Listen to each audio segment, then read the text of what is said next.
Hello everyone, मैं विकास कुमार आप सभी का फिर से स्वागत करता हूं विद्यागिरी के इस परिवार में।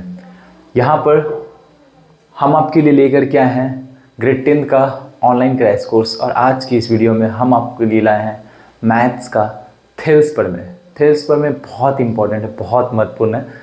जैसा कि हमने त्रिभुज चैप्टर स्टार्ट किया था, ठीक है, तो उसमें हम लोग त्रिभुज का बहुत ही बेसिक चीज़ें जाने थे कि त्रिभुज होता क्या है, त्रिभुज कितने प्रकार के होते हैं, त्रिभुज की सर्वांग समता, त्रिभुज के समरूप, ठीक है।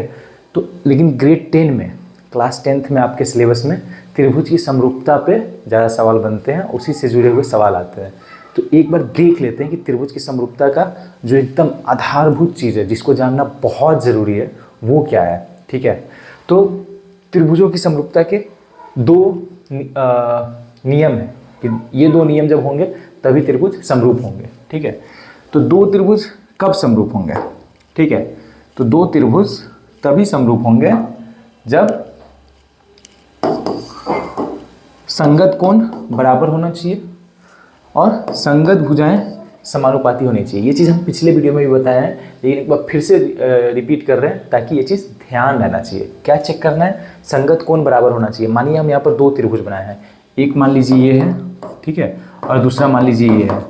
तो इस त्रिभुज का नाम ABC है, इस त्रिभुज का नाम DEF है। तो इसके संगत कोण बराबर होना चाहिए तभी ये त्रिभुज समरूप होगा। समरूप का चिन्ह ये है, ठीक है। ऐसे करके जब आप लिखते हैं ना तो ये समरूप का चिन्ह है, ठीक है। तो हम लिखे हुए हैं त्रिभुज ABC समरूप है त्रिभुज DEF का। कब? जब संगत कोण बराबर होना चाहिए, मतलब कोण A कोण D के बराबर होना चाहिए। मतलब ये कोण इस कोण के बराबर होना चाहिए, कोण B कोण E के बराबर होना चाहिए, कोण B कोण E के बराबर होना चाहिए। अक्षर वाइज भी देखिए, A के बाद B है, यहाँ भी D के बाद E है, तो कैसे लिख रहे हैं वो भी ज़रूरी है, ठीक है। अब कोण C किसके? कोण F के बराबर होना चाहिए, तब कोण C कोण F के बराबर होना चाहिए। यहाँ पर भी कोण C जो होगा वो कोण F के बराबर होगा। तो ये अगर नियम लागू होता है तब जाकर के त्रिभुज जो है समरूप होंगे।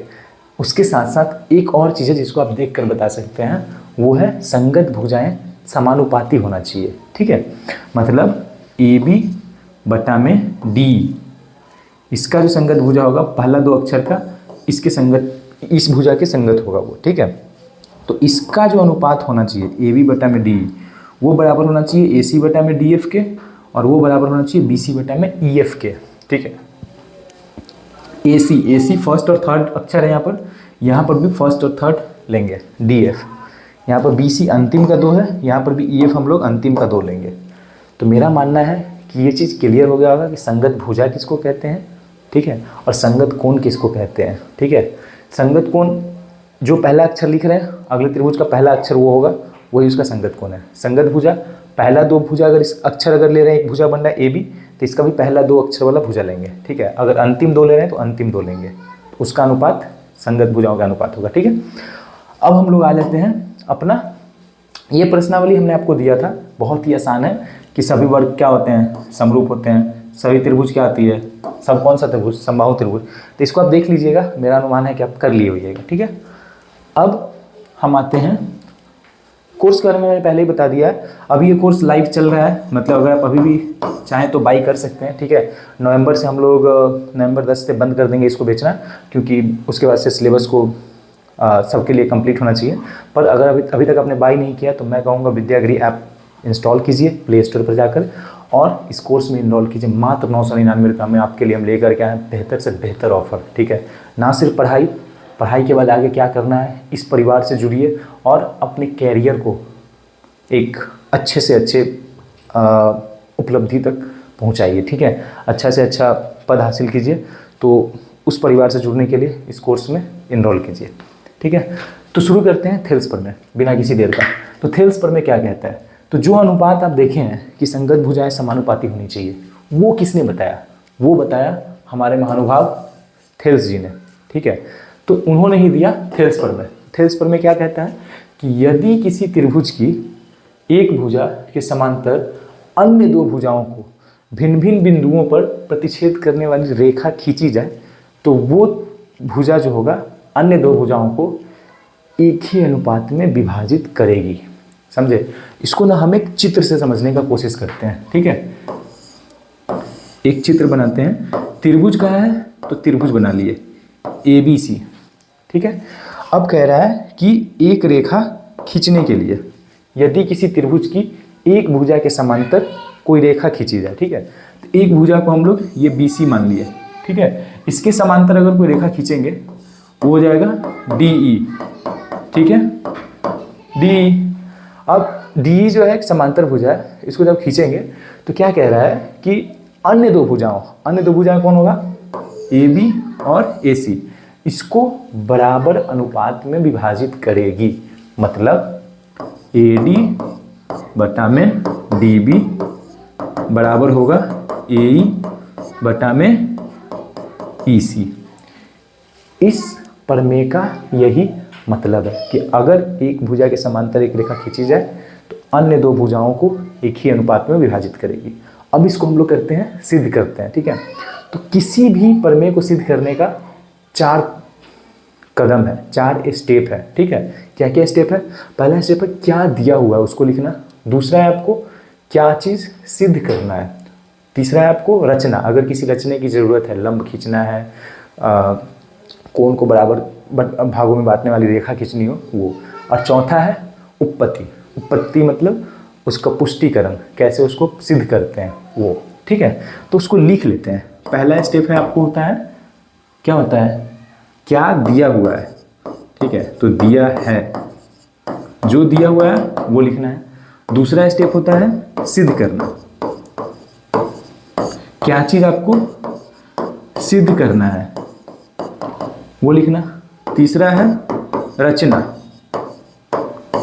ठीक है, और चौथा है उत्पत्ति। ठीक है, उत्पत्ति मतलब कि उसको कैसे सिद्ध करते हैं उसको बताना। ठीक है, तो हम लोग एक एक करके चीज़ों को लिखते हैं, सिद्ध करते हैं। आपका सिद्धिकरण यहाँ से शुरू होता है।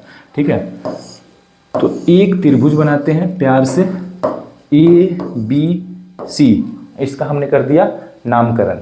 ठीक है, अब एक रेखा खींचते हैं जो BC के समांतर है और उसका नाम हम दे देते हैं DE। समझ में आ रहा है? त्रिभुज बनाने में कोई दिक्कत? इस रेखा को समांतर खींचने में कोई दिक्कत नहीं है ना? कोई भी दिक्कत हो आप बताइएगा। आप एक बार नहीं 10 बार कहिएगा, 10 वीडियो बना देंगे, 10 तरीके से समझा देंगे। ठीक है, पर समझ में आना चाहिए। ठीक है, तो ये हो गया। अब हम लिखते हैं यहाँ पर अपना जो 4 स्टेप है लिखते हैं। पहला क्या था? दिया है। तो क्या चीज़ दिया हुआ है भाई?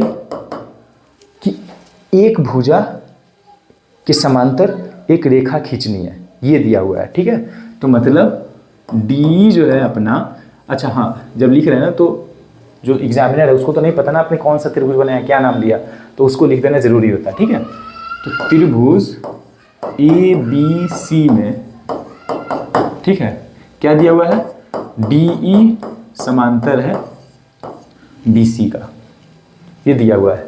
अब दूसरा स्टेप है सिद्ध करना है। सिद्ध करना है। ठीक है, क्या सिद्ध करना है? तो ये जो रेखा खींचे हैं ये क्या करेगा? थेल्स प्रमेय के हिसाब से ये बाकी दो भुजाओं के बराबर अनुपात में बांटेगा। मतलब AD इतना बटा में DB इतना बराबर होगा किसका? AE बटा में EC का। तो वही लिख देते हैं, AD बटा में DB बराबर होगा AE बटा में EC। ये हमको सिद्ध करना है। मतलब आपका टारगेट यही है कि ये लाना है, हमको यहाँ पहुँचना है। जैसे आपका 10 देता है, आपका टारगेट क्या है? 450 लाना है, 480 लाना है, 400 लाना है, फर्स्ट डिवीजन लाना है, फर्स्ट डिवीजन पर 10,000 का स्कॉलरशिप मिलेगा, उस मतलब है ना। वैसे ही हमारा टारगेट यहाँ पर क्या है? इसमें AD बटा में DB को AE बटा में EC के बराबर सिद्ध करना है। समझ में आ रहा है? ठीक है, अब तीसरा स्टेप है रचना। ठीक है, अब भाई रचना क्या है? तो देखिए हमें लाना है AD DB AE EC, ये भुजा का एक पार्ट लाना है। तो ये कैसे आएगा? तो भाई त्रिभुज में हमारे पास होता है, या तो आप परिधि ले सकते हैं, या फिर आप क्षेत्रफल निकाल सकते हैं, या फिर आप कोण का कुछ कर सकते हैं। लेकिन किसी भी तरीके से भुजा आपको किस में आएगा, या तो आपको परिधि परिमाप या परिधि समझ लीजिए उसमें आएगा, या फिर क्षेत्रफल में आएगा। तो परिधि से तो ज़्यादा कुछ फार्मूला वगैरह बनता नहीं है, लेकिन क्षेत्रफल से बन जाता है, ठीक है। इसीलिए हम लोग क्या करेंगे, त्रिभुज का क्षेत्रफल निकालने की कोशिश करेंगे, ठीक है। तो हमें AD और DB लाना है, तो दो त्रिभुज बनाएंगे, एक में AD रहना चाहिए और एक में DB रहना चाहिए। तो उस हिसाब से हमको रचना करना पड़ेगा। तो DB लाने के लिए हम क्या करते हैं, इस B को ना E से जोड़ देते हैं। अब देखिए ये वो त्रिभुज बन गया कि नहीं, कहेगा हाँ सर ये तो बन गया। अब AD का तो ऑलरेडी एक त्रिभुज है, ये चाहेगा तो इसी से क्षेत्रफल निकाल लेगा, ठीक है। लेकिन BD के लिए एक त्रिभुज बना दिया, कहेगा हाँ सर बन गया। अब आगे भी जरूरी पड़ेगा, इधर AE और EC भी लाना है ना जी।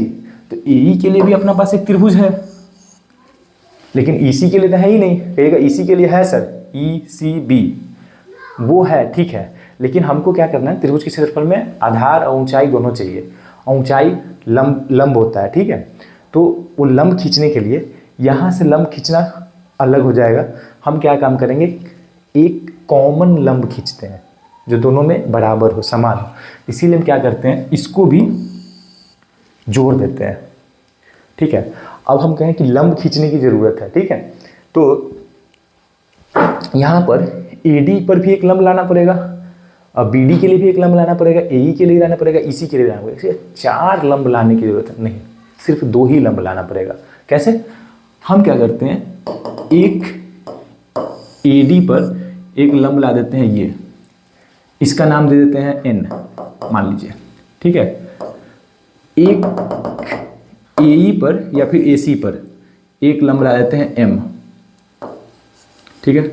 यही 2 लंब हमारा काम कर देगा। बोलेगा सर कैसे, ये तो बहुत कमाल की बात हो गई। तो आइए इस कमाल को देखते हैं, ठीक है। तो पहले जो रचना की है ना, इसको फटाफट लिख लेते हैं। तो B से किसको जोड़े थे, E, और C से D को जोड़े, ठीक है। और इसके साथ क्या किया है, लंब खींचे हैं। तो हम कहेंगे इतना बड़का लिखने की जरूरत नहीं है, सीधे शॉर्टकट में मैथमेटिकल वे में जो लिखते हैं ना वो लिख देते हैं, ठीक है। EN लंब है किसका, ये AD पर भी लंब है, AB पर भी लंब है। आपको जो लिखने का मन है वो लिख लीजिए, हम सीधा AB ही लिख देते हैं। पूरा एक बिंदु से कोई भी एक रेखा पर एक ही लंब खिंचाता है ना, तो है ही है। तो और क्या, एवं D से भी खींचे हैं, DM लंब है किस पे, AC पर, ठीक है। तो EN लंब AB एवं DM लंब AC क्या किए, खींचे हैं ये रचना में, तो लिख देंगे खींचे हैं। एक बात ध्यान रखिएगा, कोई भी प्रमेय या फिर कोई भी सिद्ध करने वाला जो क्वेश्चन होता है उसमें एक से ज़्यादा चीज़ आप मान नहीं सकते, एक ही चीज़ मान सकते हैं, ठीक है। हमने एक ही चीज़ माना है, ये लंब खींचा है, एक ही रचना किया है, ठीक है। बाकी ये जो किए बस जोड़े हैं, इसमें कोई हम मान नहीं रहे, मतलब हम ये नहीं मान रहे कि आधा कोण है या फिर लंब है, कुछ है, बस जोड़े हैं, जोड़ सकते हैं। लेकिन जो खींच रहे हैं ना लंब या फिर कोण को बराबर विभाजित करने वाली रेखा, वो एक ही होना चाहिए, ठीक है। ये नहीं कि 2-3 आप रचना कर लीजिए, ठीक है। अब आते हैं हम लोग उपपत्ति पे, उपपत्ति, ठीक है। उपपत्ति अगर आपको लिखने में दिक्कत हो तो आप सिद्ध भी लिख सकते हैं, सिद्धीकरण भी लिख सकते हैं, वो भी सेम ही होता है, ठीक है, सिद्ध करना। अब देखिए हम क्या कह रहे हैं, त्रिभुज ADE पकड़ते हैं, त्रिभुज, अच्छा एरिया को हम क्या लिखते हैं पता है, एरिया को AR लिखते हैं, ADE, त्रिभुज ADE का क्षेत्रफल को ना एरिया लिखते हैं इंग्लिश में, एरिया को AR लिख दिए तो कंफ्यूज नहीं होइएगा।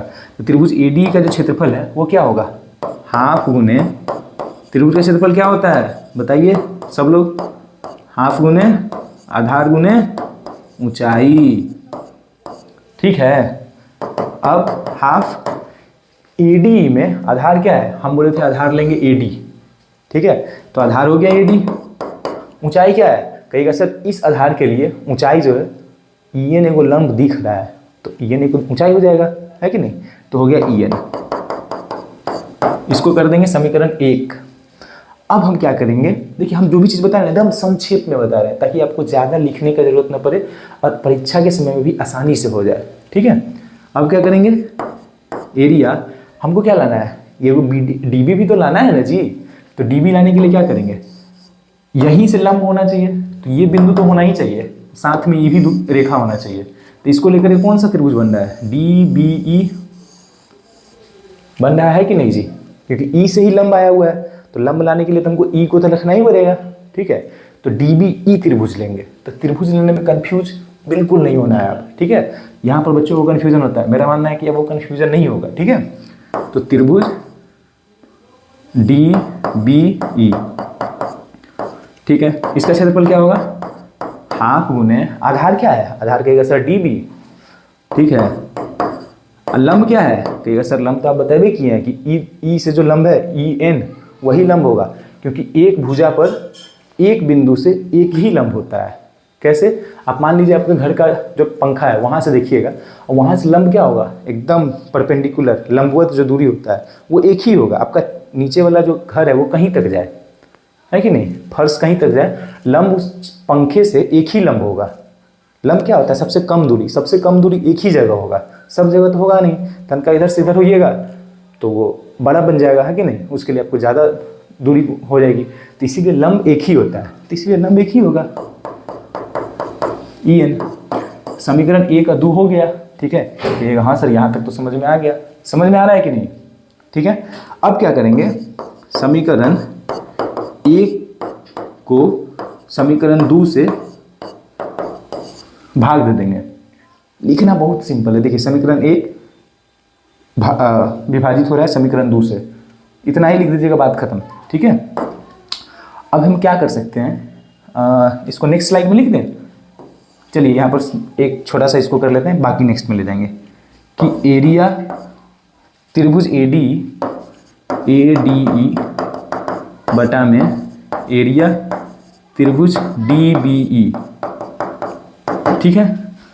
देखिए इसको लिखते हैं, ADE का क्या था क्षेत्रफल, हाफ गुने AD गुने EN, है ना।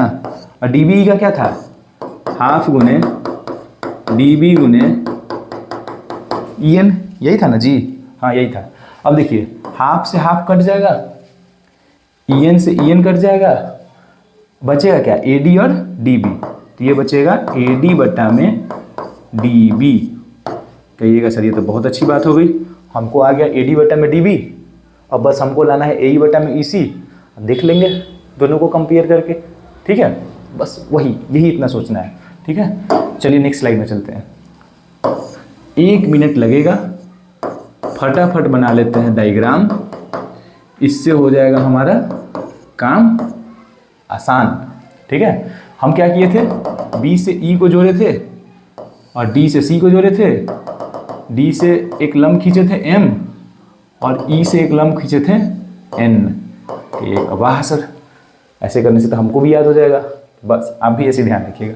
हम क्या किए थे, ये जो भुजा था इसका काम कर लिए थे, अब हम लोग इधर वाला का कर रहे हैं, ठीक है। तो हम लिखेंगे कि अब एरिया त्रिभुज ADE का ही ले रहे हैं, इसी का एरिया निकालेंगे, इसी का क्षेत्रफल निकालेंगे, ठीक है। लेकिन इसमें यार इस बार हमारा जो आधार होगा वो AE होगा, समझे। तो क्या होगा, त्रिभुज ADE ही लेंगे, हाफ गुने आधार क्या हो जाएगा, आधार हो जाएगा आपका AE। और लंब क्या होगा, इस बार देखिएगा लंब बदल गया हमारा, कैसे, तो देखिए हम क्या कर रहे हैं, आधार ये हुआ है ना जी, जब आधार ये हुआ है तो इसके लिए लंब क्या, इस पर जो भुजा लंबवत जाएगी वो होगी, तो वो क्या है, D से M जा रहा है, DM लंब होगा ना, है कि नहीं। तो ये हो गया DM। कहेगा हाँ सर ये तो सही बात बोले आप कि D से लंब जा रहा है तो DM लंब हुआ, तो जिस आधार पर जाएगा उसी का ना लंब देंगे जी। तो ये हो गया। पिछला में हम लोग क्या किए थे, समीकरण 3 तक किए थे, इसको कर देते हैं समीकरण 4। अगर आपको याद नहीं है तो एक बार दिखा देते हैं खट से, 3 तक किए थे, इसको कर दिए समीकरण 4। अब क्या करेंगे, हम निकालेंगे इस भुजा को आधार लेकर के, EC को आधार लेकर के, ठीक है। तो EC को आधार लेंगे अब कहिएगा सर यहाँ पर भी तो लंब उसी पॉइंट से आना चाहिए जो पहले से था, बिल्कुल उसी से आएगा, डी से आना चाहिए, ठीक है। तो हमको त्रिभुज का नामकरण में भी दिक्कत नहीं है, ठीक है। तो डी ई सी ये त्रिभुज हो जाएगा, ठीक है। तो इसको लिख दीजिए एरिया त्रिभुज किसका, ई सी डी या फिर डी ई सी, आपकी मर्जी, ठीक है। ई सी डी इसका क्षेत्रफल क्या हो जाएगा, हाफ गुने ई सी गुने डी एम। वही सेम कारण, एक बिंदु से एक भुजा पे एक ही लंब आती है, ठीक है, क्योंकि वही सबसे कम दूरी होती है। समझ में आ रहा है? तो समीकरण 4-5 आ गया है। अब समीकरण 4-5 को क्या करेंगे, भाग दे देंगे जैसे पिछली बार किए थे, ठीक है। तो क्या होगा, अच्छा इसको यहाँ पर लिखना है, समीकरण 4 भागा समीकरण 5, ठीक है। इससे क्या होगा, एरिया त्रिभुज ए डी भागा एरिया त्रिभुज ई, अच्छा त्रिभुज छोटा छोटा गलती हो रहा है, इसको ध्यान रखिएगा। यहाँ पर भी त्रिभुज का सिंबल छूट गया है, ठीक है। ई सी डी ये क्या हो जाएगा, हाफ गुने ए ई गुने डी एम बटा में हाफ गुने ई सी गुने डी एम। हाफ से हाफ कट जाएगा, डी एम से डी एम कट जाएगा, क्या बचेगा, कहिएगा सर ए ई बटा में ई सी। और कहिएगा ये तो चमत्कार हो गया, ए ई बटा में ई सी आ गया, यहाँ पर इधर भी ए डी बटा में डी भी आ गया था। अब सोचने वाली क्या बात है कि क्या ये दोनों बराबर है। सबसे बड़ी बात तो यही है कि क्या ये दोनों बराबर है। यहाँ पर क्या था, तो देखते हैं, इधर ए डी बटा में डी बी, लेकिन इधर क्या है, ये लेफ्ट हैंड साइड बाएं तरफ क्या है, त्रिभुज ए डी, कहिएगा ये तो सेम ही है, लेकिन नीचे क्या है, डी बी। इसमें देखिए क्या है, त्रिभुज ए डी ऊपर तो सेम ही है, लेकिन नीचे ई सी डी है। तो अगर कहिएगा सर अगर दोनों नीचे वाला का एरिया अगर बराबर हो जाए तो फिर बाएं तरफ दाहिने तरफ वाला भी बराबर हो जाएगा। तो इसके बारे में थोड़ा सोचते हैं, ठीक है। क्या सोचते हैं जी, कि ये जो डी था और ये जो बी सी था दोनों समांतर था, ठीक है। अब हमारा जो डी बी ई बना, कहाँ से, डी बी ई बना और ई सी डी बना, ई सी डी बना, ऐसा बना। कहिएगा सर इसमें एक चीज तो बहुत मस्त है, दोनों त्रिभुज का आधार बराबर है। सही बोल रहे हैं आप, आधार बराबर है। कौन सा आधार, डी। इस त्रिभुज में भी ये आधार है डी, है ना जी। और इस त्रिभुज में भी, कलर बदल के आपको दिखाते हैं, इस त्रिभुज में भी यही आधार है डी, ठीक है। तो दोनों का जो आधार है ये बराबर है। अब कहिएगा सर ऊंचाई, लेकिन ऊंचाई कहाँ बराबर आपको दिख रहा है, बहुत अच्छा सवाल है। एक चीज गौर कीजिए कि दो समांतर रेखा अगर है, ठीक है, तो दोनों के बीच का जो दूरी है वो हमेशा तो बराबर ही ना होगा जी। दो पटरी के बीच में हमेशा दूरी बराबर होता है कि नहीं, है कि नहीं। दो रेलवे पटरी के बीच में हमेशा दूरी बराबर होता है, तो ये बराबर ही होगा। ठीक है सर, इसका ऊंचाई से क्या लेना देना है, हम क्या लेना देना है, कैसे है। अब मानिए ये जो त्रिभुज है बी डी, इसका अगर हम लंब खींचें, लंब कहाँ से, मानिए बी से खींचेंगे तो इतना कहीं होगा। ये जो त्रिभुज है इसका जो लंब होगा, इसका कहाँ से होगा, कहिएगा सर इसको इधर एक्सटेंड कर देंगे ये, अच्छा एक मिनट, ये यहाँ हो जाएगा। दोनों का लंब बराबर है कि नहीं समांतर रेखा के बीच में, है ना। कहिएगा हाँ सर, लेकिन एक चीज़ आप तो नया बोल दिए कि लंब जो है त्रिभुज के बाहर जा रहा है। तो होता है, आप जो भी अधिक कोण त्रिभुज बनाइएगा, ठीक है, अधिक कोण त्रिभुज, तो इसका लंब अंदर थोड़ी आएगा जी। मानिए यहाँ से खींचिएगा, इसका लंब तो बाहर है ना बनेगा। तो लंब त्रिभुज के अंदर भी हो सकता है, त्रिभुज के बाहर भी हो सकता है, ठीक है। तो अब आधार सेम है, ऊंचाई सेम है, क्षेत्रफल तो सेम ही ना होगा जी, ठीक है। तो मेरा मानना है कि ये चीज़ समझ में आएगा। ये बहुत सर जो है ना नहीं बताते हैं, हम चैलेंज नहीं कर रहे हैं, बहुत लोग बताते होंगे, पर ज़्यादातर लोग बस लिख के छोड़ देते हैं, ठीक है। तो मेरा मानना है कि ये चीज़ अब समझ में आपको आ गया होगा। नहीं समझ में होगा फिर से वीडियो को पीछे जाकर देखिएगा, रिपीट करके समझ में आ जाएगा, ठीक है। तो हम क्या क्या लिख देते हैं यहाँ पर कि एरिया, अच्छा एक एक कलर से लिखते हैं, दो रंग काम नहीं करते हैं। एरिया त्रिभुज ECD, और ये बराबर किसका होगा, एरिया त्रिभुज DBE। कहिएगा सर ठीक है लिख तो दिए, लेकिन कहेगा कि इसका कारण, तो कारण को भी संक्षेप में लिखना जरूरी है। तो चूंकि समांतर भुजाएं, भुजाएं नहीं रेखाएं लिख देते हैं, ठीक है। समांतर रेखाओं और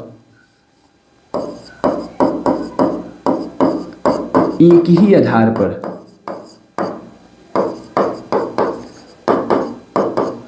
समांतर रेखाएं, रेखाओं नहीं रेखाएं लिख देते हैं, थोड़ा इसको ध्यान रखिए। समांतर रेखाएं और एक ही आधार पर बनी दो त्रिभुज का क्षेत्रफल बराबर होगा,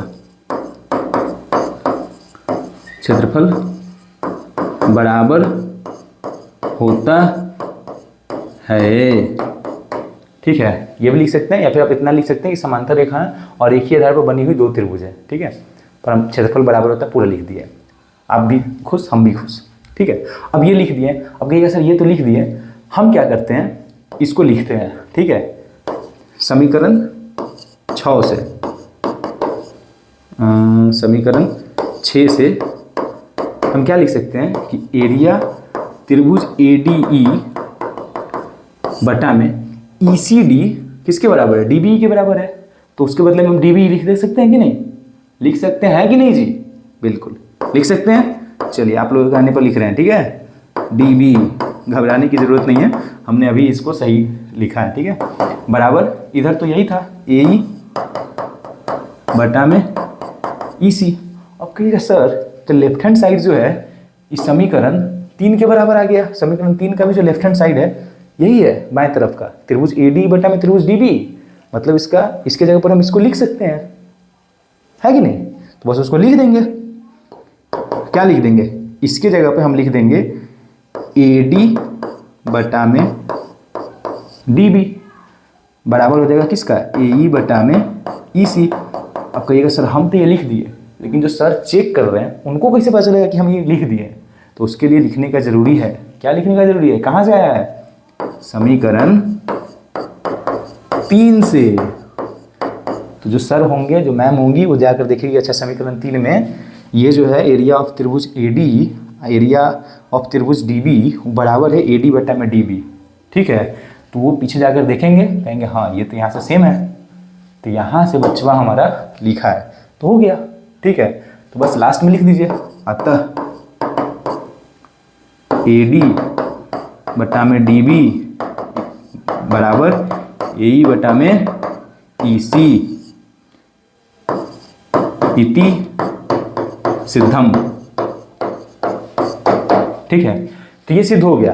अब कहिएगा सर सिद्ध तो करा दिए, एक क्वेश्चन जो आप करा देते हैं ना तो मजा आ जाता। हम कहेंगे ठीक है, आपके कहने पर एक क्वेश्चन तो करा ही सकते हैं, है ना। तो क्या करते हैं, एक क्वेश्चन लेते हैं, इसमें क्या दिया हुआ है कि दिए गए आकृति में x और y का मान ज्ञात करें। हम आपके प्रश्नावली 6.2 से लिए हैं और लिखते समय हड़बड़ी में भूल गए, क्या भूल गए पता है कि D जो है समांतर है BC का, ये दिया हुआ था उसमें, ठीक है। तो भूल चूक होते रहता है, ठीक है। तो यदि D बराबर है BC का तो फिर x और y का मान ज्ञात करें। हम क्या करते हैं, आपको x का निकाल देते हैं, y आप लोग यूँ निकाल लीजिएगा, यूँ, ठीक है। तो क्या करते हैं, ये जब समांतर होगा तो समानुपात जो D जो होगा वो एक ही अनुपात में विभाजित करेगा।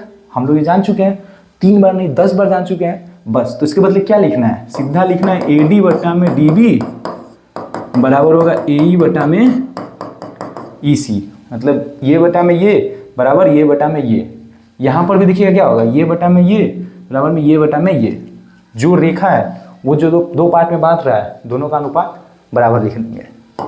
अब यहाँ पर वैल्यू बैठा देते हैं। AD कितना दिया हुआ है, कहेगा सर 1.5, DB 3, AE कितना दिया हुआ है 1, EC सर वही तो निकालना है, ये भी पूछ दीजिएगा आप। अब हम बिहारियों का मैथ्स होता है तेज, सीधा हम लोग ज़्यादा दशमलव हटाएंगे नहीं, 1.5 दूना 3, ठीक है, तो 2 मरतब में कट गया। अब कर देते हैं हम लोग तिरछी गुना, यहाँ एक मरतब से कटता है, तो x बराबर कितना होगा, 2 गुने 1 2, x का मान हो गया 2, ठीक है। तो ये कितना हो जाएगा, ये आपका हो जाएगा 2 सेंटीमीटर। तो ये हो गया। इसी तरीके से इसका वैल्यू निकालिए y का और कमेंट सेक्शन में बताइए, ठीक है। आई होप आपको ये वीडियो पसंद आया होगा। पसंद आया होगा तो लाइक कीजिए, कमेंट कीजिए, सब्सक्राइब कीजिए और कोर्स में ज़रूर इनरोल कीजिए। तो मिलते हैं अगले वीडियो में, तब तक के लिए पढ़ते रहिए और आगे बढ़ते रहिए।